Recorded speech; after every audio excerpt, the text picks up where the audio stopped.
The lights in the grand auditorium dimmed to a hush, and silence swept over the hundreds of people waiting in their seats.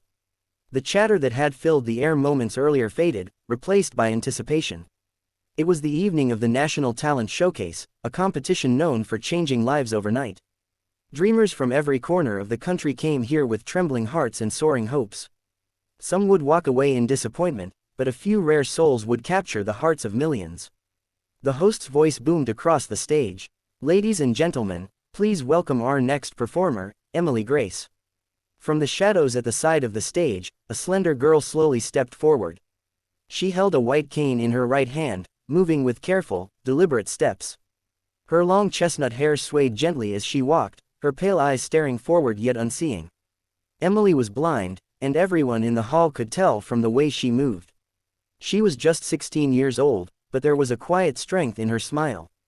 The audience murmured softly, some whispered with sympathy, others with doubt. "Oh, she's blind, how will she perform? Maybe it's just for sympathy votes."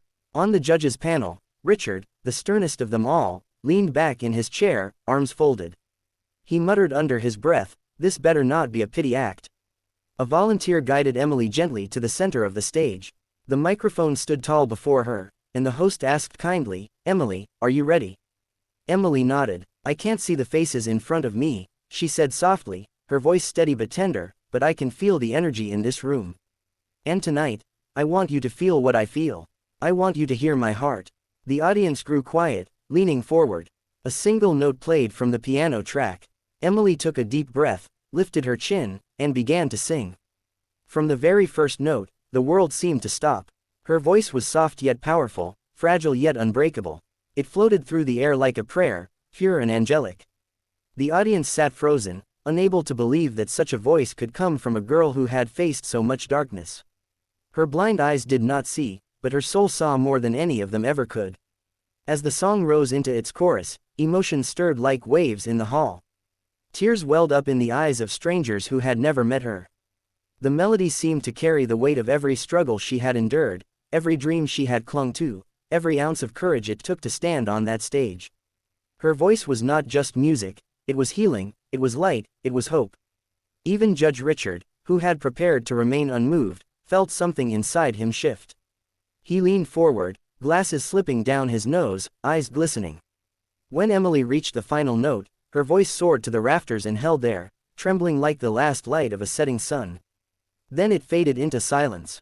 For a moment, no one moved. The audience sat breathless, as though afraid to break the spell she had woven. And then, thunderous applause erupted. People rose to their feet, clapping, cheering, shouting her name. Tears streamed down faces everywhere. Emily stood still, smiling faintly, tears gathering in her own blind eyes.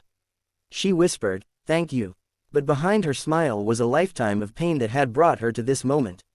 Emily had been born blind. Her father left when she was just a baby, unable to handle the challenges of raising a child with special needs. Her mother, Sarah, worked 2 jobs, cleaning houses during the day and waitressing at night, just to put food on the table. Life was hard, and people weren't always kind.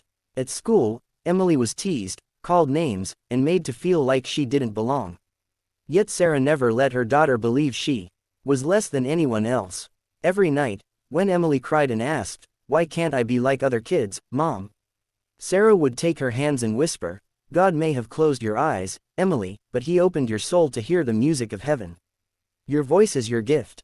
Never let anyone take it from you." Music became Emily's escape. She couldn't see colors, but she felt them in sound. She couldn't watch sunsets, but she heard them in melodies. She couldn't read books with her eyes, but she devoured them with her ears, absorbing lyrics and poetry that shaped her songs. Still, life tested her. When her mother fell ill and could no longer work, Emily thought her dreams were over. Bills piled up, and some nights they went to bed hungry. Emily even considered giving up singing to find some way, any way, to earn money. But Sarah begged her, "Don't ever stop singing, Emily. One day, your voice will take us out of this darkness." That night on stage, Emily's voice had done more than just impress a crowd. It had reached into hearts and changed something forever. When the applause finally settled, Judge Richard cleared his throat, his voice cracking slightly. "Emily," he said, "I came here tonight expecting just another performance. But what I heard was a miracle. You didn't just sing. You reminded us what it means to be human." His words were met with another roar of applause.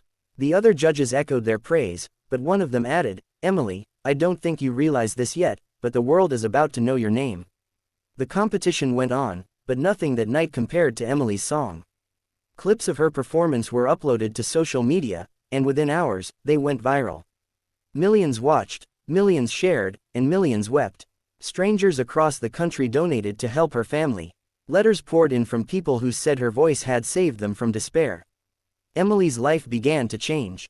But even as opportunities came her way, record deals, interviews, invitations to perform on the biggest stages, Emily never forgot her roots. She always credited her mother, the woman who believed in her when no one else did. Then came a twist no one expected. Just months after Emily's rise to fame, Sarah's illness worsened. Doctors delivered the heartbreaking news: it was late-stage cancer. Emily was devastated. The very person who had carried her dreams was slipping away. But Sarah, lying in her hospital bed, held Emily's hand and whispered, "Don't cry for me, my angel. Sing for me. Promise me you'll keep singing, no matter what happens." On the night of the Talent Showcase finals, Emily dedicated her song to her mother. She sang not with sorrow, but with love. Her voice carried through every corner of the arena, wrapping around every soul present. People sobbed openly, touched not just by the beauty of her voice but by the depth of her love. When she finished, the audience was on its feet again, weeping and cheering. The judges didn't hesitate, they declared her the winner. But the true victory wasn't the trophy. It was the moment Emily ran off stage, trophy in hand, and rushed to the hospital to place it beside her mother's bed. Sarah smiled weakly, tears glistening in her eyes. "I told you, Emily, your voice would change the world." Sarah passed away just days later, but Emily kept her promise. She sang at her mother's funeral, her angelic voice lifting sorrow into hope.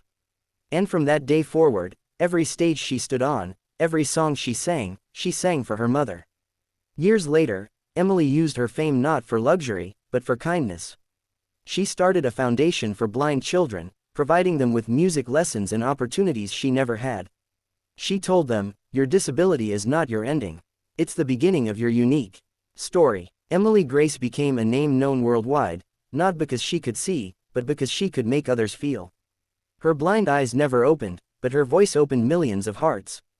And whenever people asked her how she found the strength to keep going, Emily would smile and say, "I may not see the world like you do, but I sing so that you can hear the light I carry inside." Her story reminded everyone that true beauty isn't in what we see, it's in what we give, what we share, and how we love. And so, the blind girl with the angelic voice became more than just a singer. She became a beacon of hope, a reminder that even in the darkest night, there is music, there is light, and there is love strong enough to move the world to tears.